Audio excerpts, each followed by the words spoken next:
High বন্ধুরা, জানো আমি ঘরে ড্রেস চেঞ্জ করছিলাম। ড্রেস চেঞ্জ করতে করতে এইখানটায় সাপটা দেখেছো, এই যে কোণার মধ্যে সাপটা হঠাৎ করে আমার চোখে গেল। এই যে দেখো দেখো,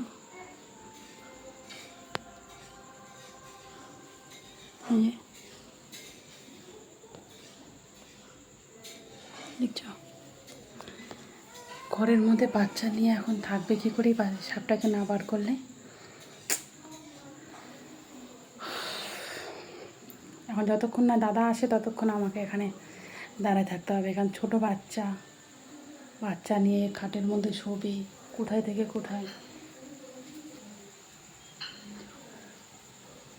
ও কিন্তু চুপ করে শুয়ে আছে, এই দেখো চুপ করে শুয়ে আছে,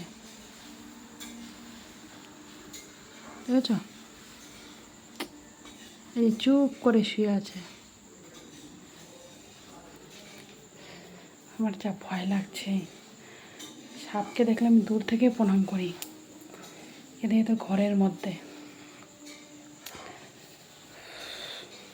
দাদাকে ফোন করছি, দাদাও ফোন তুলছে না। তোমাদের কাছে কিছু সাজেশন আছে? এখন ঘরের মধ্যে সাপ, কী করে যে সাপ ঢুকলো জানি না। Tata, bye bye. এখন এটাকে বার করার ব্যবস্থা করতে হবে। এখন জানি না কী করে বার করব। শুভরাত্রি যে এইভাবে বলতে হবে আমি ভাবতে পারিনি। টাটা।